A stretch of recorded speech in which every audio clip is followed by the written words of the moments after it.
Data পাচ্ছি বা যে ডেটা স্বাভাবিকভাবে সামনে এসেছে, যেরকম শাহিদুল ভাইও কিছুক্ষণ আগে বললেন যে হিন্দুর জনসংখ্যা বাংলাদেশে কমতে কমতে এই মুহূর্তে 7%-এ এসে দাঁড়িয়েছে, যেটা একসময় প্রায় 20% বা তার বেশিও ছিল। সেই জায়গা থেকে মাত্র 7%-এ এসে দাঁড়িয়েছে। অন্যদিকে ভারতের যদি দেখা যায়, তাহলে ভারতে সংখ্যালঘুরা নির্দিষ্টভাবে মুসলিম সম্প্রদায়ের মানুষ যারা রয়েছেন, স্বাধীনতার পর থেকে, স্বাধীনতার সময় 47-এ দেশ ভাগাভাগি, তারপরে যে সংখ্যক মুসলিম মানুষ এখানে ছিলেন, ভারতবর্ষে থেকে গেছিলেন, তাদের উত্তরোত্তর শ্রীবৃদ্ধি হয়েছে, জনসংখ্যা বেড়েছে, এবং শুধু জনসংখ্যা বাড়াই নয়, সামাজিকভাবে সরকারি কর্মক্ষেত্রে বিভিন্ন জায়গায় কিন্তু তাদের শ্রীবৃদ্ধি ঘটেছে, তাদের আর্থিক বৃদ্ধি ঘটেছে। এটাই হচ্ছে গিয়ে একটি উন্নত দেশের লক্ষণ, যেখানে সংখ্যালঘুরা যদি এরকমভাবে লালিত পালিত হয়, তাহলে সেই দেশ উন্নতি করে, সেই দেশ এগিয়ে চলে। অন্যদিকে বাংলাদেশের অবস্থা দেখুন, পাকিস্তানের অবস্থা দেখুন। স্বাধীনতার পরবর্তী সময় থেকে, 47-এর পর থেকে ক্রমাগত হিন্দুদের জনসংখ্যা কমে এসেছে। তার নেপথ্যে কি? তার নেপথ্যে হচ্ছে হিন্দু সংহার, তাদেরকে কনভার্ট করে দাও, কনভার্সন, জোর করে কনভার্সন করা, না মানলে তাদেরকে জানে শেষ করে দাও, হিন্দু নারীদের ওপর তাদের ধর্ষণ করা, তাদের সম্ভ্রম নষ্ট করা ইত্যাদি, এই সমস্ত ঘটে চলেছে। আমি ঠিক এই জায়গা থেকেই শহীদুল ভাইয়ের কাছে আসবো। শহীদুল ভাই, সরকারই যখন বলে দিচ্ছে, বা সরকারের তরফ থেকেই যখন এই মানে উপদেশ একেবারে স্পষ্ট, তোমরা যা খুশি করো, খোলা ছাড় রয়েছে, তাহলে সেখানে আর যারা রয়েছেন সাধারণ মানুষ, যারা যে কতটুকু সংখ্যালঘুরা রয়েছেন, হিন্দুরা রয়েছেন, তাদের আর কি করণীয় রয়েছে এই অত্যাচার সহ্য করা ছাড়া? দেখুন, আমি রাষ্ট্রীয় পৃষ্ঠপোষকতায় এই সন্ত্রাস হচ্ছে বাংলাদেশে, এটা নিয়ে কোনো সন্দেহ নেই। তার প্রধান একটি উদাহরণ হচ্ছে চিন্ময় কৃষ্ণ প্রভু। হ্যাঁ, দেখুন, বাংলাদেশের হিন্দুরা প্রতিবাদের জায়গা তৈরি করেছিল 5 আগস্টের পর, 2024-এর পর, এবং সেখানে চিন্ময় কৃষ্ণ প্রভুর নেতৃত্বে একটি বড় আন্দোলন, সনাতনী আন্দোলন শুরু হয়েছিল, এবং বাংলাদেশের বিভিন্ন প্রান্তরে সেই আন্দোলনটি ছড়িয়ে গেছিল। এটা জাগরণ তৈরি হয়েছিল হিন্দুদের প্রতিবাদে। সেই জাগরণটা কিন্তু সরকারের বিরুদ্ধে ছিল না, সেই জাগরণ ছিল সাম্প্রদায়িক শক্তির বিরুদ্ধে, হিন্দু নিধনের বিরুদ্ধে, হিন্দুদের শান্তির পক্ষে এবং সেখানকার হিন্দুদের সুরক্ষার পক্ষে। তো সেই আন্দোলনটি কিভাবে দমন করা হলো তা তো আপনারা দেখলেনি, আমরাও দেখলাম। সেই আন্দোলনটি পরিকল্পিতভাবে দমন করা হলো। হিন্দুদের উপরে রাষ্ট্রদ্রোহিতার অভিযোগ এনে এই চিন্ময় কৃষ্ণ প্রভুকে আটক করা হলো, এবং আজকে প্রায় 10 মাসের অধিক সময় এই চিন্ময় কৃষ্ণ প্রভু যিনি জেলে আটক রয়েছেন, এবং তাকে কোনো রকম জামিন তো দেওয়ার কথা দূরের কথা, তার সুচিকিৎসা পর্যন্ত দেওয়া হচ্ছে না, এবং হসপিটালে তার মানবিক জীবনযাপন চলছে।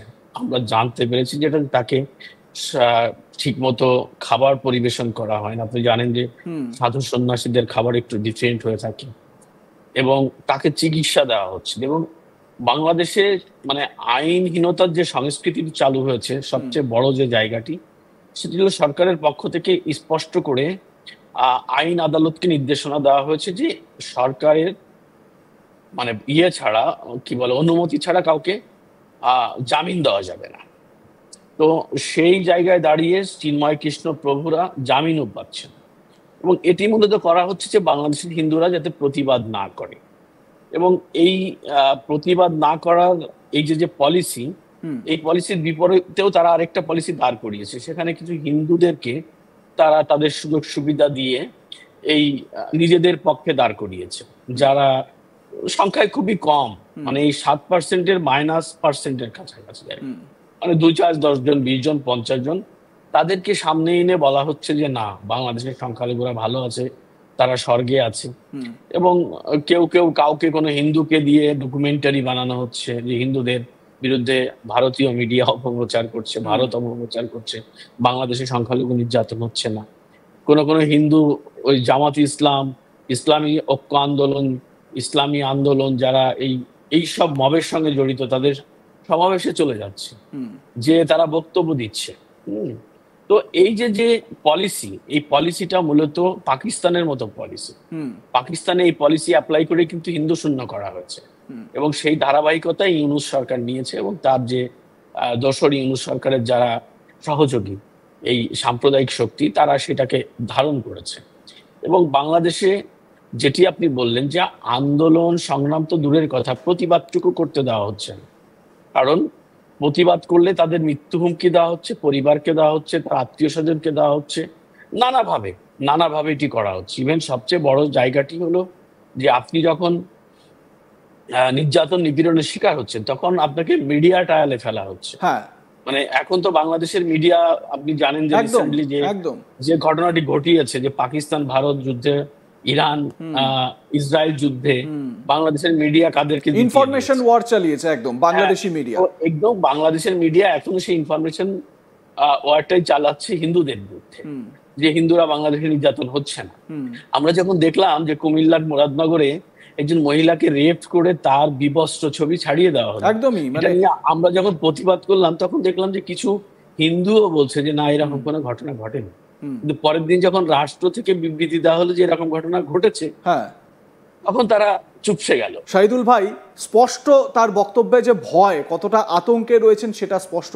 একই সঙ্গে তিনি এটাও বলছেন যে আমরা তো হিন্দু, মান সম্মানের ভয় পাচ্ছি, সেই কারণে বলতে পারছি না। বাংলাদেশে প্রত্যেকটি হিন্দু বাড়িতে একই রকম সিচুয়েশন এই মুহূর্তে বিরাজ করছে। শাহিদুল ভাই। একদমই তাই স্বপন। বাংলাদেশের যে পরিস্থিতি, মানে হিন্দুরা নির্যাতন নিপীড়নের শিকার হচ্ছে, কিন্তু তারা বলতে পারছে না। কারণ কাকে বলবে? আমি তো বললাম যে রাষ্ট্রযন্ত্র যখন মদদ দেয় এসব সন্ত্রাসীদের, তখন প্রতিবাদ কার কাছে করবেন? কে আপনাকে সাপোর্ট দেবে?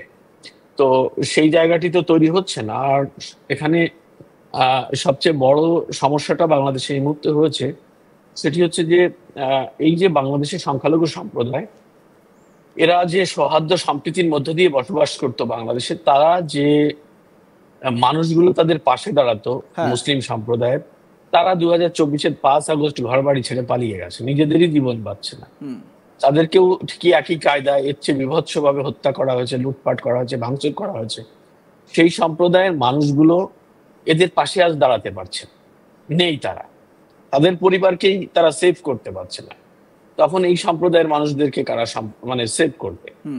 বরং এখন যেটা হচ্ছে যে এই হিন্দু সম্প্রদায়ের লোকজন নির্যাতিত নিপীড়িত হচ্ছে, সেখানে আলোচনা আসছে যে বিএনপি বা জামাতের লোকজন করছে, কিন্তু সরকার বলছে সেখানে আওয়ামী লীগের লোকজন করছে।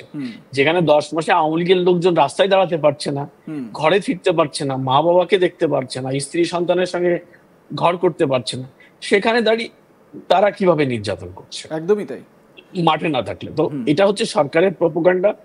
এবং সরকার, আমি বললাম যে সরকার একটা পলিসি হিন্দু সরকার মানে শূন্য করে। আমার ঠিক এই জায়গা থেকেই আপনার কাছে একটা স্পেসিফিক প্রশ্ন, আমাদের সময় সংক্ষিপ্ত, আলোচনা শেষ করতে হবে। সেটা হচ্ছে গিয়ে ভারতের যে পদক্ষেপ, সেটা নিয়ে আমরা আগেই আলোচনা করেছি। দেখুন, ভারত সবসময় কিন্তু ডায়লগে বিশ্বাস করে,